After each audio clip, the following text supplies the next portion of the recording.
House will be in order. The chair lays before the House a communication from the Speaker. The Speaker's Rooms, Washington, D.C., March 5th, 2026. I hereby appoint the Honorable Carol D. Miller to act as Speaker pro tempore on this day. Signed, Mike Johnson, Speaker of the House of Representatives. Pursuant to the order of the House of January 6, 2026, the chair will now recognize members from lists submitted by the majority and minority leaders for morning hour debate. The chair will alternate recognition between the parties, with time equally allocated between the parties, and each member, other than the majority and minority leaders, and the minority whip, limited to 5 minutes. But in no event shall debate continue beyond 11:50 a.m. The chair recognizes the gentleman from Maryland, Mr. Heinger.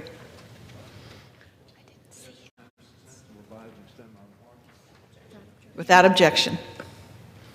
Thank you, Madam Speaker. This has been a historic week in many ways, and we have significant disagreements in this House. I rose a few days ago to say that to all the House members on both sides of the aisle that we ought to move on behalf of the American people legislation and policies on which we agree, and not allow them to be lost or unaddressed because of the fact that we have other matters on which we disagree. That's a successful strategy for families, for human beings, for business, and for life. To not allow the things on which we disagree be an impediment to moving us forward on things we can agree on. So I rise this morning because we're going to have 2 items about which I'm greatly concerned on the floor today. Actually, one of them will be on the floor and one will not. I'm concerned about the one that will be, and I'm concerned about the one that will not. And I want to speak briefly about them. We will be considering a bill on the floor today that will fund the Department of Homeland Security. There is within that bill 2 items on which the parties disagree. There are also within that bill literally a score, 2 score, perhaps 3 score, on which we agree. Those items will affect whether or not we pay people who are working for the federal government and for the American people. And a number of them are very important items. One is the TSA, the Transportation Security Agency, which we all see at airports. As far as I can tell, everybody in this House, all 435, believe they ought to be paid. We will have on the seas surrounding our country and perhaps in other places, the Coast Guard, patrolling for the sanctity of our borders, for the safety of our mariners, and for the safety both of commercial and non-commercial vessels. There is also an agency within the Department of Homeland Security called the Federal Emergency Management Agency, which responds to jurisdictions and to people when disasters occur causing great damage to communities and to people. As far as I can tell, everybody is for funding that agency.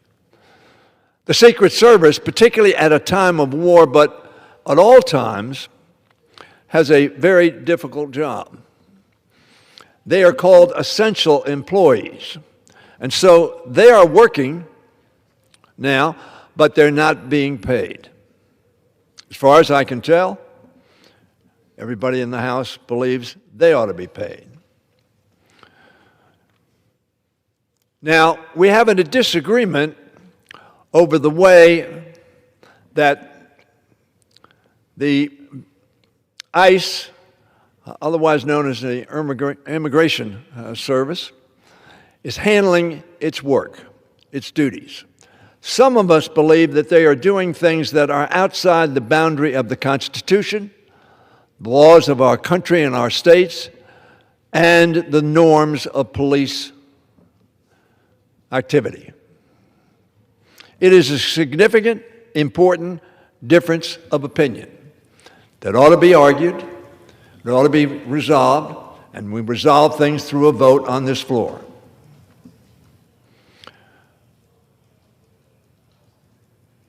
The Border Patrol is also involved not at the border, but in the interior of our country. That is not usual, and it has resulted, in the opinion of some of us, from the taking of American lives inconsistent with the safety of American citizens and inconsistent with the norms of police work in America, in our counties, and in our cities, and in our states. The gentleman's time has expired.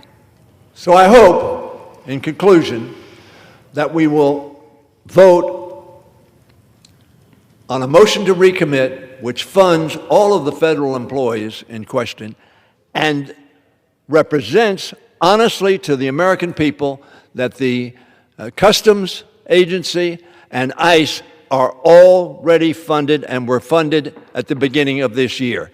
Madam Speaker, I thank you for the additional seconds and yield back the balance of my time. The chair recognizes the gentleman from Kansas, Mr. Mann, for 5 minutes. Thank you, Madam Speaker. Madam Speaker, farmers, ranchers, and agriculture producers are the backbone of this country. They wake up before the sun, work long after it sets, and take on risk every single day to feed, fuel, and clothe the world. Yet too often in Washington, we ask them to do that work without the certainty and stability that they deserve. The last fully enacted Farm Bill was passed in 2018. That might not seem like long ago in Washington, but in agriculture, 6 years is a lifetime. Input costs and inflation surged under the mismanagement of the last administration. Markets are more volatile, and global competition has only intensified. Our farmers do not need more uncertainty. They need predictability. They need policies that allow them to invest, plan, and efficiently keep their farms and ranches in their families. That is why it is so critical that we pass what I call the Farm Bill 1.0 last year. Through the Working Families Tax Cuts, Republicans' majorities in Congress delivered the most significant investment in American agriculture in decades. We strengthened the farm safety net. We modernized crop insurance. We expanded access to commodity programs. We made historic investments in conservation, research, trade, and rural development. And we delivered real tax relief to family farms and ranchers that operate on razor-thin margins. Those policies lowered the cost of doing business, strengthened risk management tools, and gave producers more confidence to keep working in the face of uncertainty. From cattle ranchers to ag lenders, Americans in agriculture truly needed those policies. In short, it helped farmers weather economic pressure after 4 years of sky-high inflation that increased input costs by more than 36% under President Biden. But the job is not finished. Farm Bill 2.0 is about continuing what we started last summer. It's about taking that running start and delivering a fiscally responsible 5-year farm bill that works for agriculture producers in the real world. The Farm, Food, and National Security Act of 2026 does exactly that. This week, my colleagues on the House Agriculture Committee and I marked up the Farm, Food, and National Security Act of 2026, passing this legislation out of committee in a bipartisan fashion just a few hours ago. This bill, which I consider Farm Bill 2.0, reflects the agriculture of today, not that of 2018. It strengthens commodity programs and disaster assistance so our nation's producers are not left waiting on Congress every time drought, flood, wildfire, or disease strikes. Farm Bill 2.0 ensures dairy, livestock, and specialty crop producers have policies that match their risk. It protects crop insurance as the cornerstone of the farm safety net. It supports conservation programs that are locally led, voluntary, and practical. The Farm Food and National Security Act expands access to credit and modernizes loan limits so producers can keep up with the capital-intensive nature of agriculture today. It strengthens rural development, broadband, water infrastructure, and rural hospitals because agriculture does not exist in isolation. Strong farms require strong rural communities. And importantly, the bill is built on a bedrock of fiscally conservative policy. A farm bill should provide certainty without growing government for the sake of growing government. It should prioritize the men and women who've dedicated their lives to American agriculture instead of prioritizing paperwork. It should set up farmers for success without getting in their way, and it should respect the taxpayer while recognizing that a secure food supply is key to national security. I'm proud to say that our Farm Bill 2.0 lives up to those conservative standards. This is not about politics. It's about doing our job. Farmers and ranchers plan in seasons and decades, not in continuing resolutions and short-term extensions. Every delay makes it harder for them to make decisions about planting, equipment purchases, and land leases. Passing a 5-year bill gives producers what they need most: certainty. Certainty to invest, certainty to innovate, certainty to keep feeding a hungry world. Farm Bill 1.0 laid that foundation. Farm Bill 2.0 will continue that work. As part of my Farm Bill Impact series, I've spoken on this floor 34 times advocating for Congress to pass a farm bill, and this legislation is exactly what I've spent so long advocating for. The farm bill that builds on the agriculture wins we passed last year, and most importantly, the farm bill that our farmers and ranchers are depending on. I call on the rest of my colleagues to recognize our bipartisan hard work and pass this legislation for the good of our farmers, our food supply, and our national security. Because when farmers succeed, America succeeds. Thank you, Madam Speaker. With that, I yield back. The gentleman yields. The chair recognizes the gentleman from New York, Mr. Kennedy, for 5 minutes.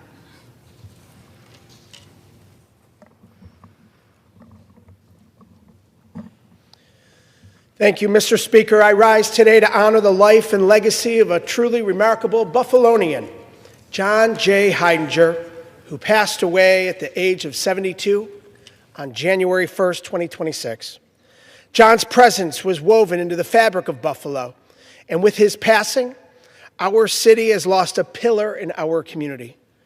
To know John was to know something essential about Buffalo itself: loyalty, humor, generosity, and an unwavering devotion to the people and places that shaped him. John was born and raised in Buffalo's Old First Ward, a neighborhood defined by its character and Irish pride. And John carried that with him every day of his life. He was one of 8 children raised by Jack and Elizabeth Heinger in a small apartment near O'Connell Avenue, where love, faith, and hard work were not just values, they were a way of life. That foundation shaped the course of John's story. John deeply believed in the power of organized labor, in the fairness, stability, and respect unions provide to working families. That conviction led him to dedicate more than 40 years of his life as an usher and ticket taker, where he stood shoulder to shoulder with his fellow union members and ultimately went on to serve as president of Local 235, which would later become SEIU Local 200 United. As president, John negotiated fair contracts, defended livelihoods, and helped ensure that generations of workers in Western New York, including me and my family, could make a better life for themselves and their loved ones.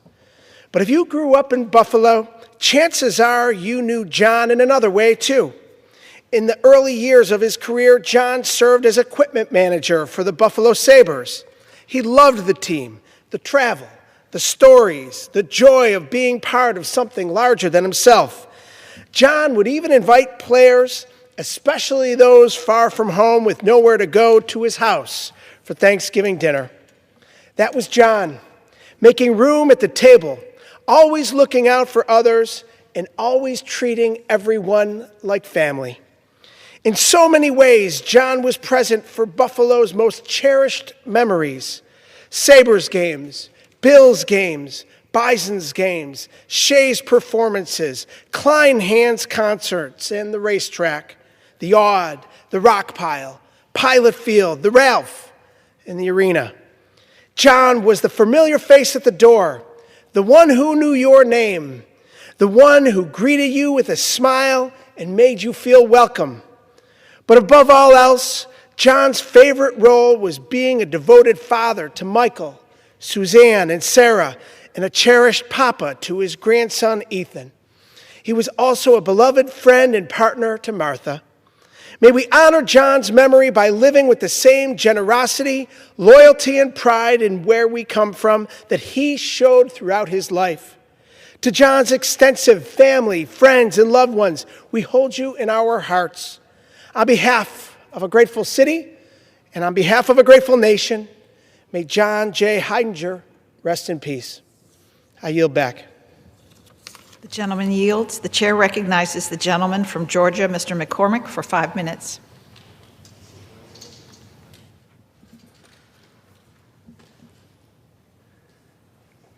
Madam Speaker, I rise today to discuss legislation that is near and dear to me. It updates outdated federal definitions and ensures fairness for students attending universities that serve some of the most historically underserved communities across the country. Importantly, this benefits many people with no cost.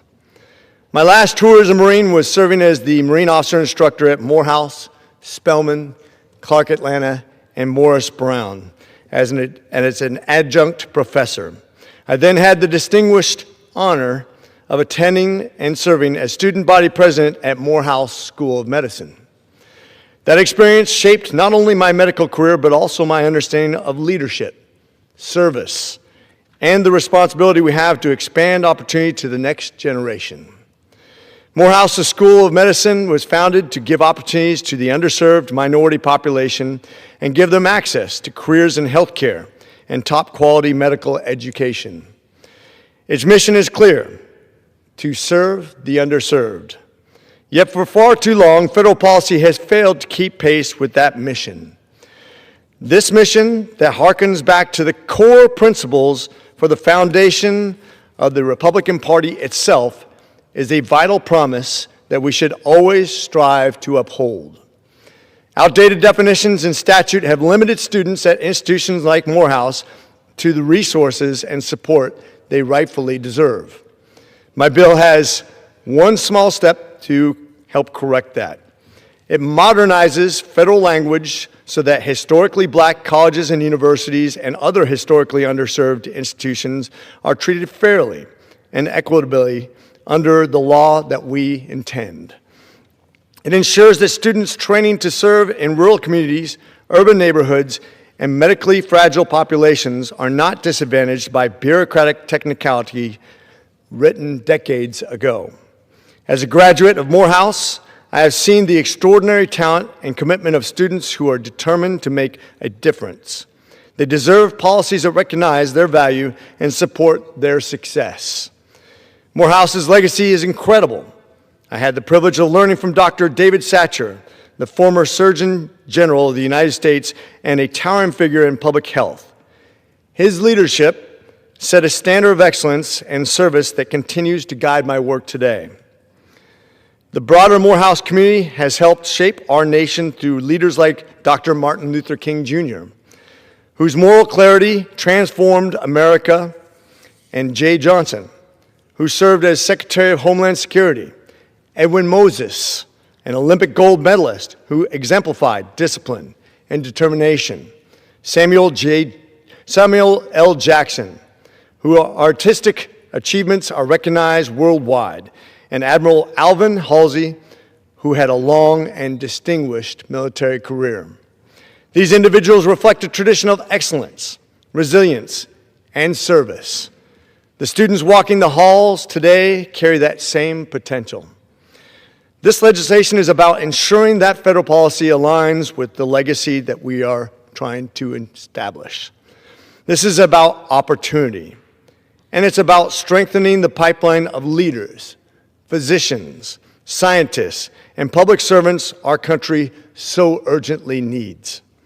I urge my colleagues to support this bill and stand with students at historically underserved institutions in order to make sure every institution who meets the criteria is included in the growing and vital HBCU network of universities that are working every day to serve America's communities. Thank you, Madam Speaker, and I yield the remainder of my time. The gentleman yields. The chair recognizes the gentleman from California, Mr. Liccardo, for 5 minutes. Thank you, Speaker. Wow, that was a whole bunch of kids.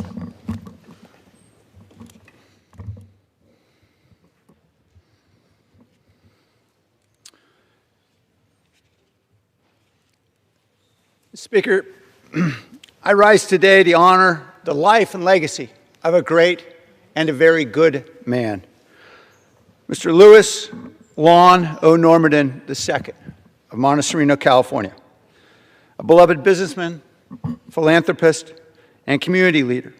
Lon passed away in December of 2025 at the age of 91. Born and bred in San Jose, Lon graduated from Bellarmine College Prep and earned a business degree from Santa Clara University, and then proudly served our country as a first lieutenant in the U.S. Army. He married his high school sweetheart, Peggy, and together they shared 70 years of marriage and raised a large, loving family. Following his military service, Lon Norman carried on his family's storied business legacy, serving as president and chairman of the Normanton Car Dealership, a family business bearing the Normanton name since its founding in 1875 as a horse carriage manufacturer. Under the leadership of Lon and his kids, the dealership continued through its 5th and 6th generations, a rare achievement in America that reflects the deep bond that the Normanton family had with the community. Over more than 60 years in the auto industry, Lon earned national recognition, led dealer efforts to rebuild Chrysler alongside CEO Lee Iacocca back in the 1980s. Lon became a finalist for the National Time Dealer of the Year Award and helped lead his industry as a chairman of Chrysler's National Dealer Council and as president of Chrysler's California Advertising Association. And he was a renowned business leader in the area. He also co-founded a bank, Heritage Bank in Silicon Valley, and he was sought after for his business advice. But Lon was far better known and far more beloved for what he meant to our community and how he lived out his faith. He supported many in need with a particular passion for the education of children from struggling families. As a generous benefactor, he served on the boards of the Catholic Community Foundation, Santa Clara University, Bellarmine College Prep, Presentation High School, and Notre Dame High School. He led major fundraising efforts to build and expand Catholic elementary schools in the area, helped establish St. Francis Cabrini in San Jose, Holy Spirit School, and Sacred Heart Nativity School. Lon served the community and his faith as a longtime member of the Knights of Malta, and he was a familiar face at every 6 a.m. daily Mass. His generosity extended well beyond the church. For many years, he volunteered weekly at Martha's Kitchen in San Jose, serving meals to neighbors in need. And I would see him in there with an incredibly big smile and lots of friends joining in. He often brought his children and grandchildren along to embrace the value of service. Above all his accomplishments, I remember Lon for his kindness and his unwavering instinct for helping others and his deep devotion to his family. Lon treated everyone with respect, offered a ready smile or laugh, and sought to help anyone in need. And many came to him and to Peggy seeking help. His 6 kids went on to become great community builders in their own right. Mark, Karen, David, Lisa, Diane, and Paul. In my own youth, Lon provided me with a wonderful role model of Christian selflessness, leadership, and service. As I eventually learned, I wasn't alone in making Lon my role model. Many of my friends in the Normanton orbit felt the same way. Mr. Speaker, I ask my colleagues to join me in celebrating the life of Lon Norman and extending our very deepest condolences to his beloved wife, Peggy, their 6 children and spouses, 14 grandchildren, and 11 great-grandchildren. The family was the great joy and foundation of Lon's life. We honor Lon Norman's legacy of faith, family, and service, and express gratitude for the example he set. May he rest in peace. I yield my time. The gentleman yields. The chair recognizes the gentleman from Pennsylvania, Mr. Thompson, for 5 minutes.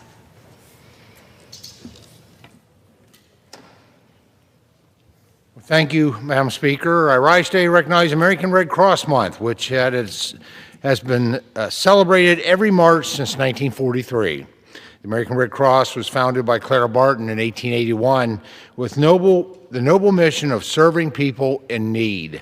The American Red Cross is one of the largest organizations in the country with approximately 230 chapters in the United States and close to 300,000 volunteers.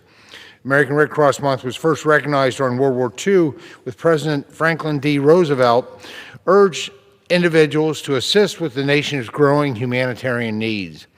What initially started out as a humanitarian call to action has grown into a larger mission.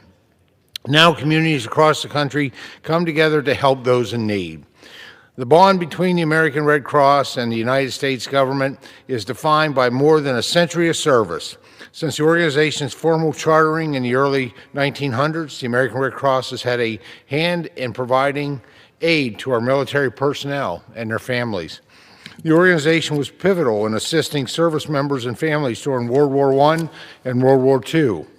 During both wars, the American Red Cross recruited thousands of registered nurses and prepared millions of aid packages for the United States military and our allies. Today, the American Red Cross still provides support for military members and their families. However, their reach has extended to also serve communities that have been impacted by natural disasters. This organization assists in recovery efforts by providing emergency assistance, food, shelter, and emotional support to those in need. Many people know the American Red Cross because of their commitment to blood donations.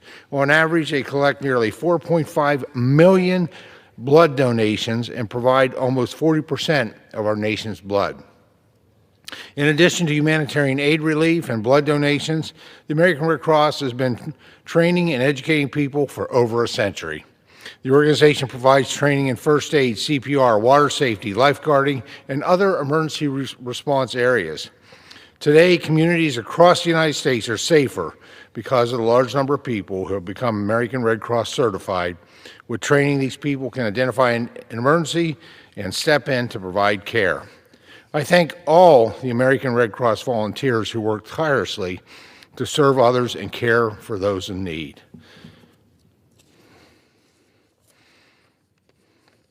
Madam Speaker, I rise today to recognize Jersey Shore, Pennsylvania, which marks its bicentennial celebration on March 15th. Jersey Shore was founded in 1826, although the borough's rich history dates to the 1700s, when families settled in the area after the Revolutionary War. Many families chose this location because of the availability of farmland. Before the borough's adoption of the name Jersey Shore, the settlement was first called Waynesburg, named after a famous Revolutionary War general, Anthony Wayne, who served under General George Washington. However, Jersey Shore quickly became the namesake due to the high number of settlers from New Jersey and the borough's proximity to the Susquehanna River.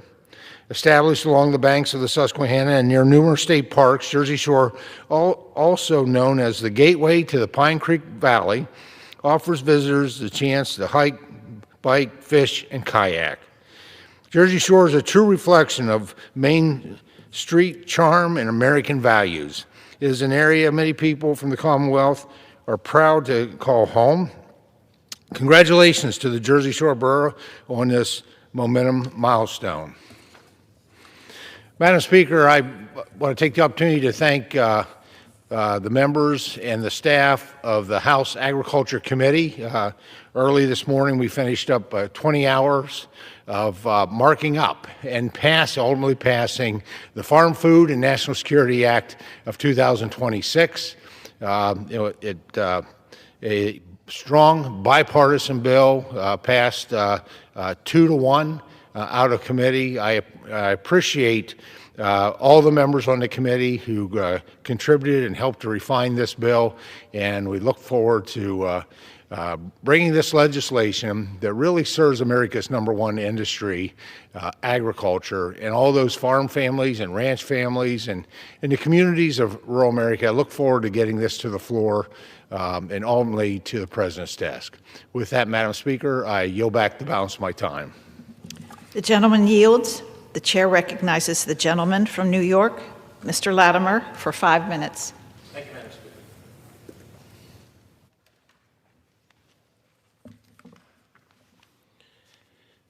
Madam Speaker, let me salute the outstanding work of the Greenberg Nature Center, its professional staff, and its volunteer leadership for providing an environmental oasis for all to enjoy in the middle of a bustling suburb. The Nature Center is a 33-acre preserve just steps away from busy Central Avenue that offers hiking trails, demonstration gardens, a live animal museum with barnyard animals and other wildlife, and provides educational programs, youth camps for kids, and an annual environmental set of events that welcome the whole community. The professional team is led by Executive Director Alex Dunn, and she has spent decades in environmental work, nonprofits in California before returning home to Westchester. She is aided by Mary Beth Cagney, Chloe DiGianni, Rosa Van Zant, Elizabeth Mulder, Greg Wegler, Andrew Michalski, and many others. The Board of Directors provides volunteer and community-based support and direction, led by President Dolia Fleck and other leaders, Jackie Pfeffer, Melissa Jones, Naomi Haber, Jim Bland, and former town councilwoman Diana Juttner. From the floor of the House of Representatives, we salute the team of the Greenberg Nature Center for its constant advancement of this valued community asset. Madam Speaker, the month of March, with St. Patrick's Day to be celebrated on March 17th, is a time to honor those of us of Irish American heritage. Across the nation, much less in Westchester and in the Bronx, there will be parades and festive dinners to salute the Irish experience and the accomplishments here in America. One such event is the 14th annual Sound Shore St. Patrick's Day Parade, scheduled for Sunday, March 22nd in Mamaroneck. This loops together the Irish in communities from Larchmont to Rye and Portchester to New Rochelle. Tonight, there is the annual Hearts and Shamrock Dinner, which was, for many, the annual scholarship fundraising effort for deserving students.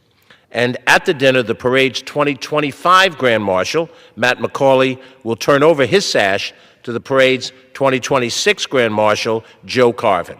Joe is a resident of Portchester, a former resident of Rye Brook. He's an accomplished business executive, and he finds time yet to work with high school students in voluntary action, and he has served as village trustee in Portchester and as Rye Town supervisor.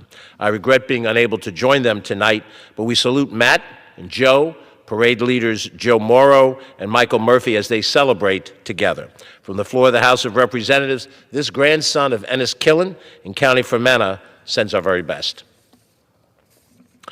Madam Speaker, I want to salute the newly installed Archbishop for the Archdiocese of New York, His Excellency the Most Reverend Ronald Hicks.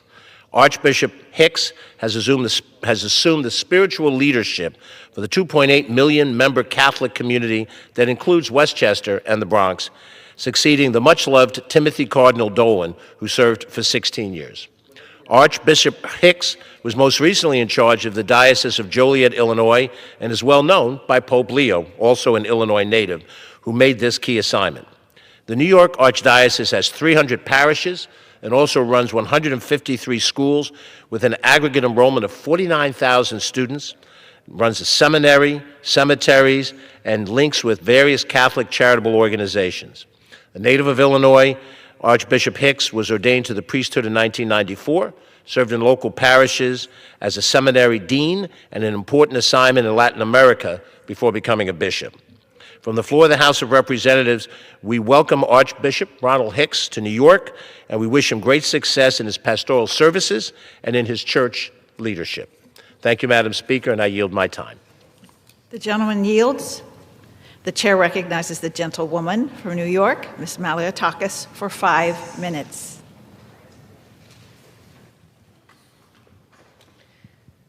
Thank you, Madam Speaker. Thank you, colleagues. This past Monday, I joined President Trump at the White House as he posthumously awarded United States Army Staff Sergeant Michael Ollis of Staten Island, New York, the Medal of Honor, the nation's highest military honor that can be bestowed. I rise to share with all of you the bravery exhibited by my district's hometown hero, On August 28, 2013, Staff Sergeant Alice gave his life weeks before his 25th birthday.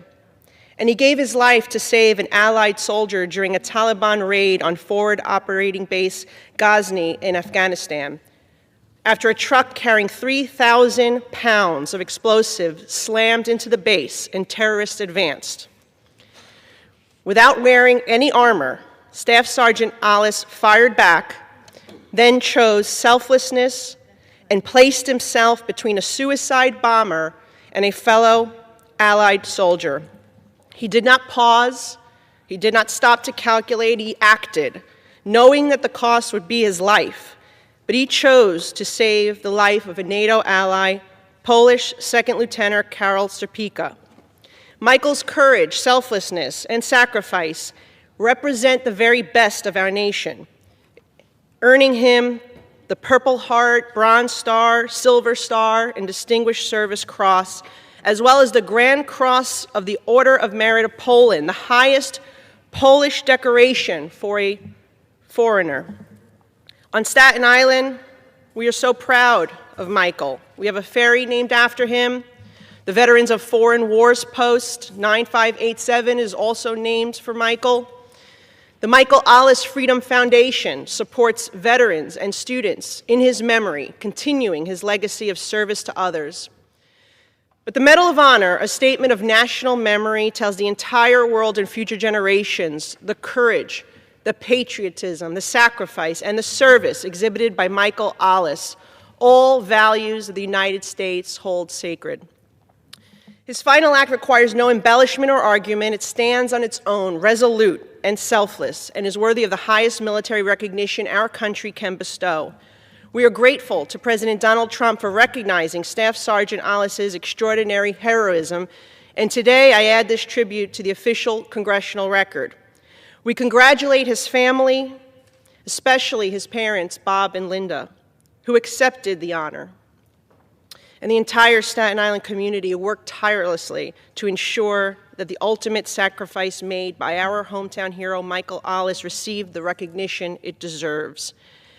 He may no longer be with us physically, but he lives on in our hearts and in our minds. His valor and devotion to our nation and his fellow soldiers will never be forgotten by our proud community and by our grateful nation. I yield back. The chair recognizes the gentleman from California, Mr. Costa, for 5 minutes. Thank you, Mr. Speaker. I ask unanimous consent to advise and revise my remarks. Without objection. Okay. Thank you, Mr. Speaker. Before I make my comments on a very important issue facing our country, let us all pause for a moment to recognize those 6 Americans who have lost their lives this week and their families, realizing that they've given their all. God bless them, and our thoughts and prayers are with their loved ones.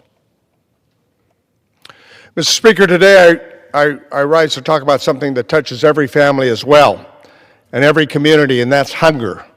Food, I always say in the House Ag Committee, of which I am a member, is a national security issue. Food is a national security issue. Yet too often we fail to treat it that way. When families cannot access healthy, affordable food, our communities are weaker, our economy is weaker, and our nation is weaker. If we are forced to import essential foods rather than growing them here in America, that leaves our nation more vulnerable to increasing and an unstable world that we live in today. In our San Joaquin Valley, of which I represent, one of the most productive agricultural regions in the country, farmers rise early in the morning to put food on America's dinner table. I know. I'm a 3rd-generation farmer and proud of it. California produces over 400 commodities, including nearly half the nation's fruits and vegetables. More than 60% of over 80% of the citrus in the nation is produced in California, and 75% of the world's almonds and pistachios. Think about that, 75% in California. Yet even communities that grow so much of our food, like in my district, nearly 30% of the households rely on food assistance. It's an interesting dichotomy. Incredible food production that puts on every American's dinner table every night with the help of farm workers, yet a majority of those households, 30% of them in my district, require food assistance. It's sad. They depend upon food support for their food. Nationwide, 48 million people face food insecurity in our country, including 14 million children in the richest nation in the world. This is unacceptable. At the same time, we know that grocery costs are up by as much as $400 a month for so many of our families throughout the country. Egg prices rose 53% over the year from January 2024 to January 2025. In 2025, a gallon of whole milk averaged $4. Ground beef prices have risen 15% recently and are up 63% since 2020. And Americans who purchase their groceries every week know that the affordability of their food continues to get more challenging and more difficult. Last year, the United States Department of Agriculture canceled $1 billion in funding that schools and local food banks used to purchase food directly from local farmers. It was a great program, had a lot of merit. Why they canceled it, I do not know. Congress also enacted cuts totaling $186 billion in food assistance that resulted in more than 3 million people losing their food support entirely. Disgraceful. Soon after, the United States Department of Agriculture terminated the annual government report on hunger, the very report that told us that 48 million Americans face food insecurity. What's that about? Without reliable data, we are left without a clear picture on who is struggling the most in our communities throughout our country. This week, the House marked up the Farm Bill, an important effort that we are supposed to do every 4 years. We're now into 5.5 years. And we tried to strengthen the nutrition programs through amendments in legislation, but the Republicans defeated our efforts, sadly. We must stabilize farm income.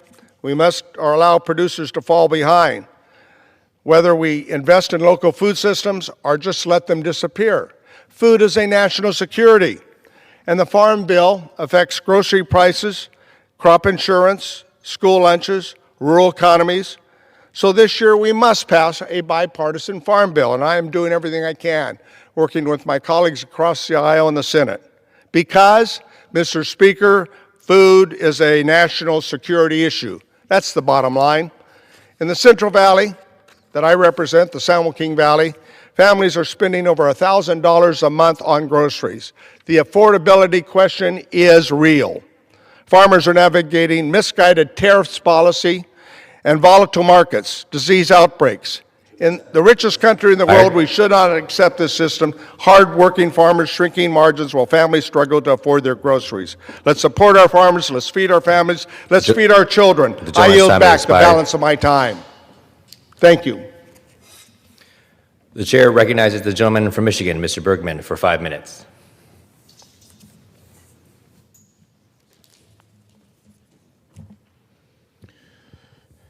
Mr. Speaker, I rise today with a heavy heart to honor the life and legacy of a truly remarkable man. My cousin, my friend, and true pillar of his community, Robert Bob Vakan.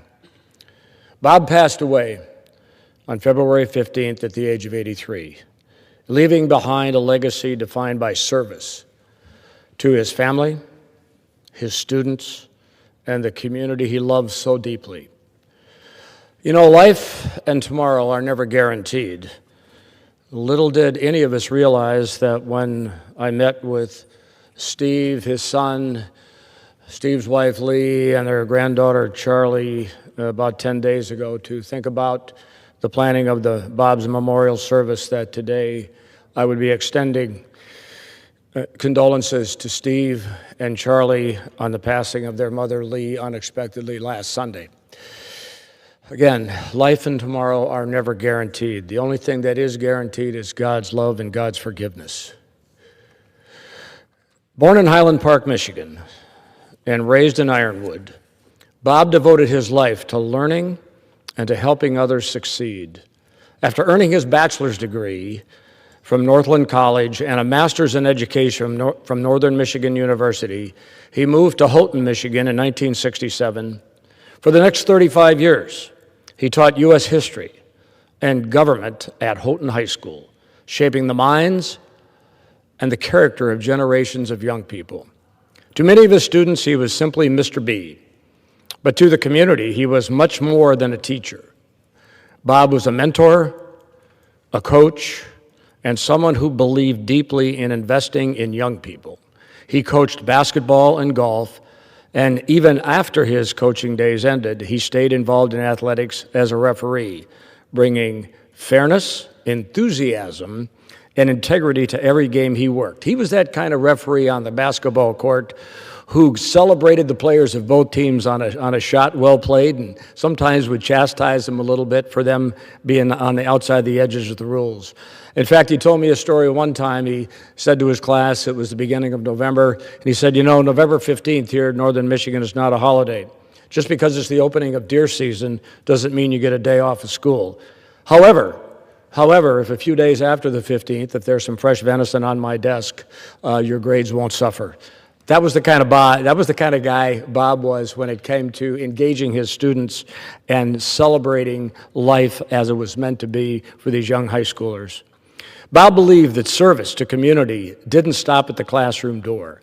In 1990, he stepped into public service, first on the Houghton Planning Commission and later on the City Council.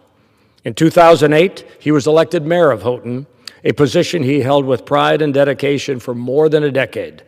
Those who worked with him often described Bob as the kind of leader who brought people together. He led with kindness, wisdom, and an optimism that made others believe in the future of their town. He was the kind of person who knew everyone, encouraged everyone, and celebrated every success, big or small. But to our family, Bob was something even more important. He was a steady presence, someone who cared deeply about the people around him. He faced life's hardships with strength and grace, carrying forward with the same generosity of spirit that defined him. Bob loved his family, and one of his greatest joys was being a grandfather.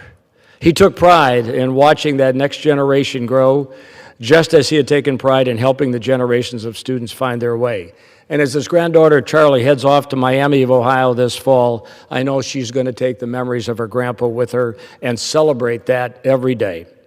Mr. Speaker, communities across this country are built by people like Bob Vakan, people who quietly dedicate their lives to others, teachers who inspire, coaches who mentor, local leaders who step forward not for recognition, but because they care deeply about the place that they call home. Bob embodied the very best of Michigan's Upper Peninsula: hard work, humility, kindness, and an unwavering commitment to community. His impact will live on in the countless students he taught, again, the athletes he coached, the city he helped lead, and the many people whose lives were better simply because they knew him.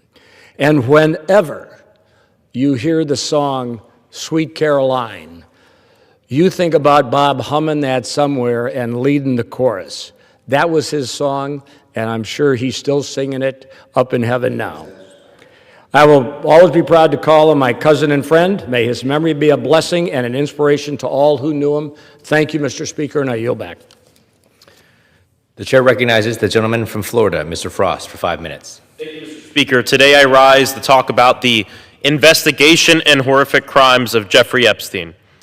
About a week ago, I attended President Clinton's deposition in New York last Friday. This deposition raised even more questions about President Trump's relationship with Jeffrey Epstein. Let me explain why. First off, of course, President Clinton said that President Trump flew on the plane. But not just that, President Clinton also recounted a conversation he had with President Trump about Jeffrey Epstein on a golf course in New York in the early 2000s. He said that President Trump had told him that the reason him and Jeffrey Epstein had fallen out had to do with a real estate land dispute. This directly contradicts information that President Trump has stated in the past. He has claimed that their falling out was over spa workers at Mar-a-Lago. We also know that his own Commerce Secretary, Secretary Howard Lutnick, is in the files as well. Despite this, the president contends that he doesn't know anything about Jeffrey Epstein's crime, and the questions are, if you don't know anything about the crimes, how do you know that Howard Lutnick is innocent, as the president has stated multiple times? I also have unanswered questions about President Trump's Mar-a-Lago club. President Trump himself said that Jeffrey Epstein stole many of the women who worked at the spa in Mar-a-Lago. I made a motion in the Oversight Committee to subpoena documents related to Jeffrey Epstein and Mar-a-Lago. No Republican on the Oversight Committee supported my motion. Republicans on the Oversight Committee wanted to spend our time talking to Secretary Hillary Clinton, and if we're calling spouses before the Oversight Committee, why haven't we talked to Melania Trump yet about what she knows? There are still many questions that need to be answered, and I'm proud that yesterday the Oversight Committee issued a subpoena to Pam Bondi. We will hold her accountable for what is obviously a cover-up and her withholding many of the Epstein files. Mr. Speaker, I rise today to chat about what I've been doing in the Department of Justice. Many members have been going to the Department of Justice to view the Epstein files unredacted. Many of the files I've looked at were still redacted, even ones without victims' names in it. And some of the files I went to look for are no longer accessible and actually have been removed from the website. We know these files existed, but they've been scrubbed by the DOJ. Americans are tired of the corruption. They're tired of a tiered justice system where, depending on how big your bank account is and how connected you are, will have a direct outcome or will directly impact the outcome of your case. They want transparency. And so I took online to Reddit and different websites to ask folks what I should look at and what they wanted transparency on as far as the Epstein files were concerned. Here, I wanted today to come to the floor to share some of the files that people online have asked me to look into. The first one was this file that talked about a torture video. This right here is an email. The email belongs to Sultan Ahmed bin Sulaim, and that is who this was sent to. The next one has to do with an email that says, did you know somewhere in the hills outside Zorro, 2 foreign girls were buried on orders of Jeffrey and Madam G. Both died by strangulation during rough fetish sex. This is from a fake email right here, dfd42299@protonmail.com. And then at the bottom, down here, they're arranging for a Bitcoin to be sent to a wallet address. I'm actually going to read that address out loud. 3CR9T PVEREGEG4ZG HPEDZMC 94 HZUUSCBHN. One of the other files people asked for some transparency on had to do with the Federal Bureau of Investigation CHS reporting document. This is still redacted. Even when I went into the DOJ and clicked the button to unredact it, it was still redacted. I was told they received it this way. The next one has to do with a diary of drawings and collages. Something that could definitely give us some more information that could be useful. This is also still redacted. There are many pages from the diary all redacted. Of course, we need to keep the victims' names from being made public, but Congress has a right to investigate this important information. One of the files that folks asked me to look into is about Donald Trump. Jeffrey Epstein forwarded an email to Ghislaine Maxwell. This email was from Jack Goldberger. Okay. The chair recognizes the gentleman from Indiana, Mr. Yocum, for 5 minutes.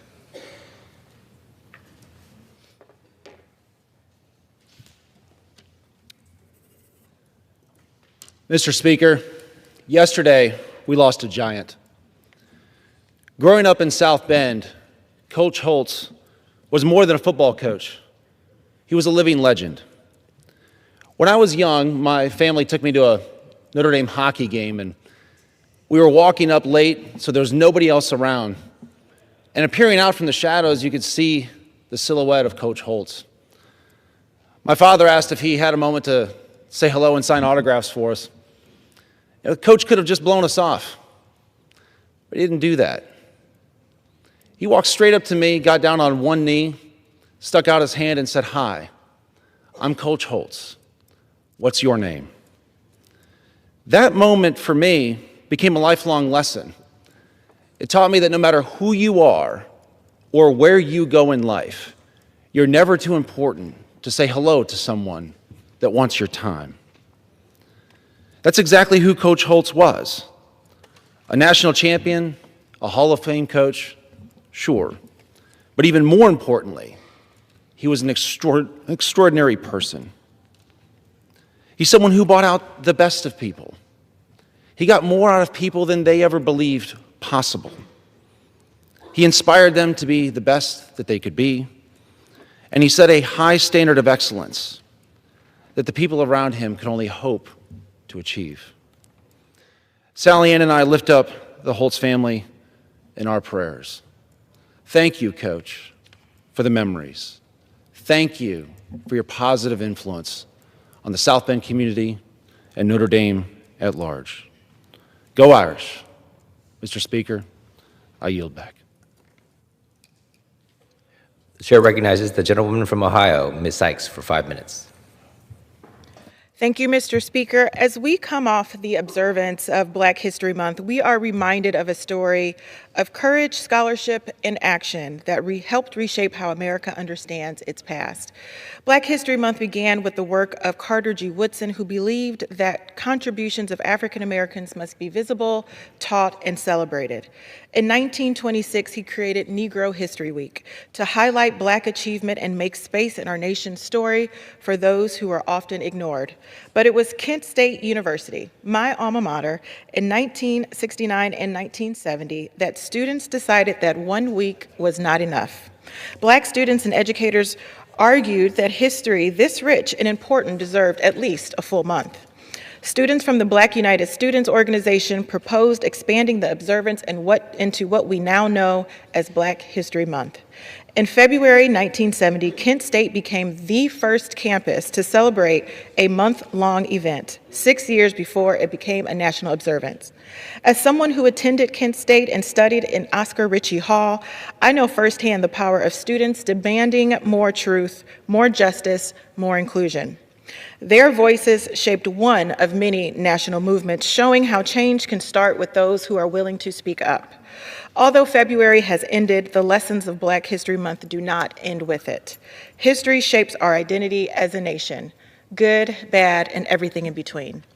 When we know the struggles and triumphs of those who came before us, we understand our collective journey towards justice. Black history is American history, and leaving any part out makes our story incomplete. The close of Black History Month is not a conclusion, it is a continuation. It is a reminder to confront inequities in education, economic opportunity, healthcare, voting rights, and justice. True justice requires more than just recognition. It requires change. It requires action. Even as the calendar turns, the call remains the same. Lift every voice, celebrate achievements, confront injustice, and teach future generations a history in the need for diversity, equity, inclusion, and unity. As we reflect on Black History Month here on the House floor, I ask all of my colleagues to recommit to these principles, because when we expand the story of our history, we expand the promise of our future. Thank you, Mr. Speaker. I yield back.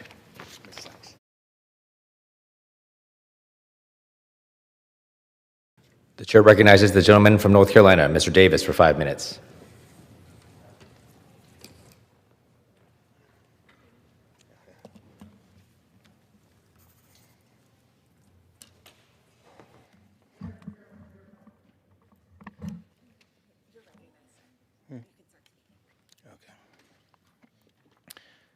Mr. Speaker, the Greenville, North Carolina United States Army recruiters and those across the country, they're working hard to get the job done every single day. My son Justin has arrived now at Fort Benning, Georgia, to become an infantryman. He went from carrying our nation's flag to now answering the call to protect it. Inspired as a child and from his 4 years in JRTC with the Ram Battalion at Green Central High School in Snow Hill. I recall a few months back, he called me and he said he wanted to talk to me about something. And I said, "Son, what is it?" He said, "Dad, I want to join the Army." I said, "Well, son, you know I was in the Air Force, right?" And he said, "Yes, I do, Dad." He said, "But I want to join the Army, and you're not changing my mind." I said, "Well, son, what is it that you want to do?" He said, "I want to be an infantryman." I said, "Son, you do understand the risk?" And he said, "Yes, Dad, I understand the risk." And he went on to say something very moving and profound. He said, "Dad, I listed my brothers as my beneficiaries." Later, he shared that after praying, he went in and took the oath of office with his Bible in his pocket. And by the way, I saw that Bible later. It was a camouflage Bible, but the words were the same. As his father, I said to him, "Son, I love you. Serve us well." And I found in me to say, "Hoo!"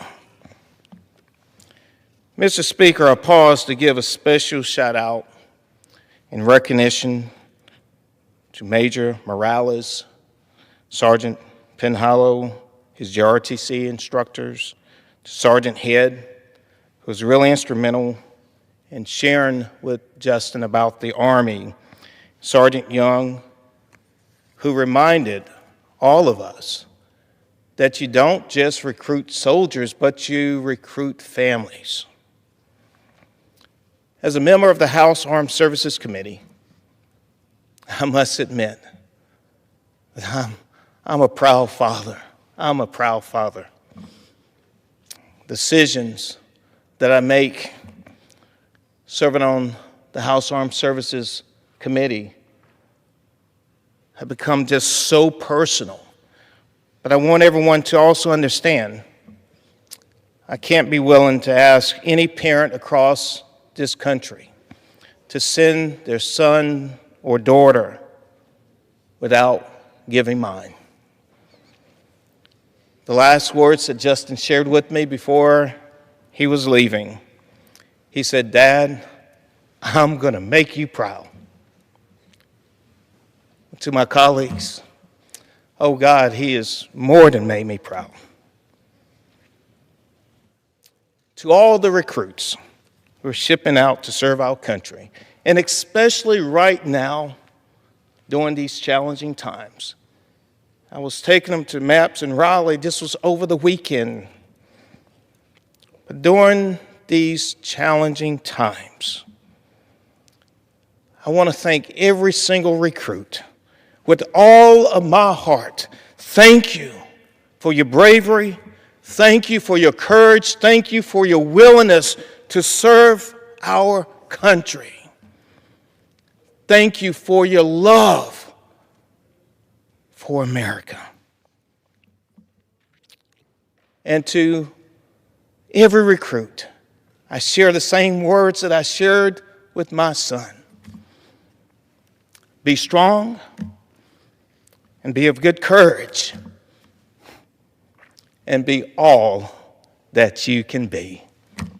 I yield back. The chair recognizes the gentleman from Texas, Mr. Fallon, for 5 minutes.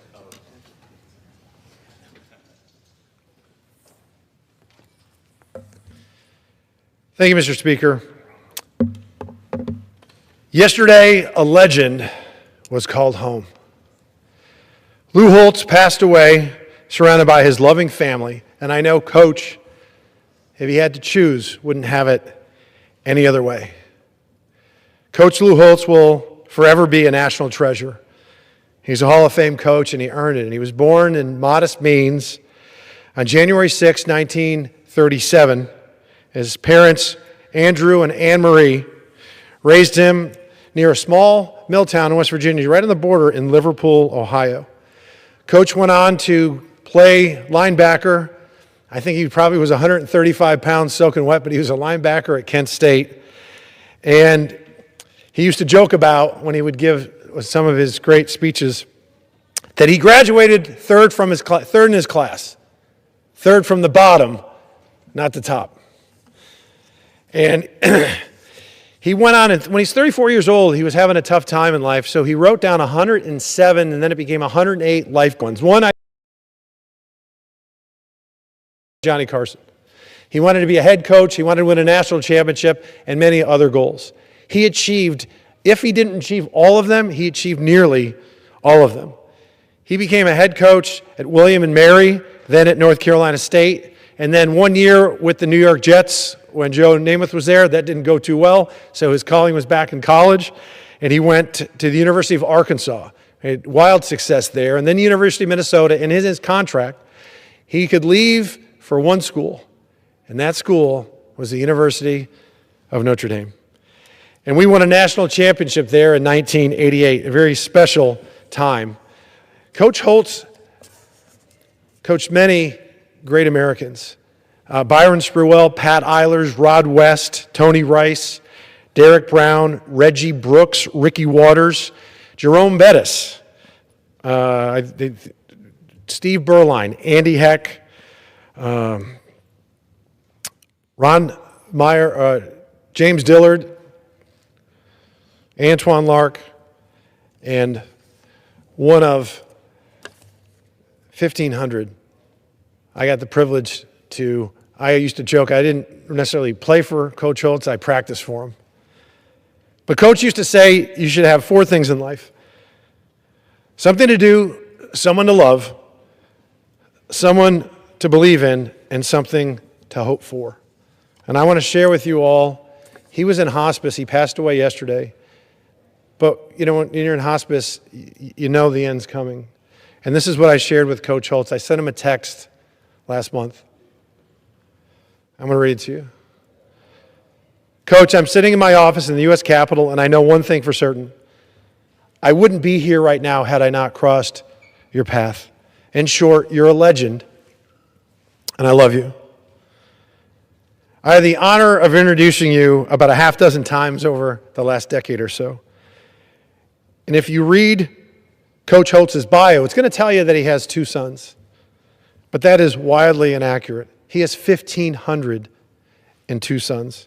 That's how Coach's players see him, as a coach, a mentor, a friend, and very much a second father. Coach, you demanded the best from all of us and taught us to dig deep and reach our full potential. You taught us not to exist, but to live, not to wallow, but to thrive. Not to just dream, but to act. You taught us to take hold of our own futures and fates. So many of us did just that. I oftentimes share with people that you came out and did a fundraiser for me in 2018 when I was running for the Texas Senate. And I share that not to name drop or to impress people, but to share the person that you are. You refused payment. You flew from Florida to Texas to help a reserve player that you had coached 30 years prior. That's who you are. Generous beyond measure, and a great American patriot of our republic. You are to be admired and emulated. Coach, you inspired us to be the men the good Lord made us to be. I was reading the other day that at some point, for most of us, there will come a day when our name will be spoken for the last time. For most of us. Not for you.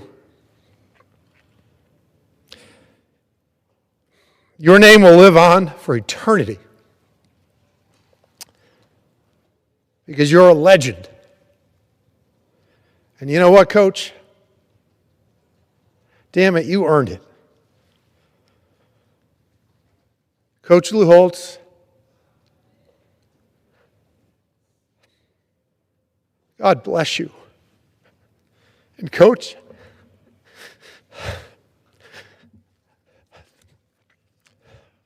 thank you. I yield.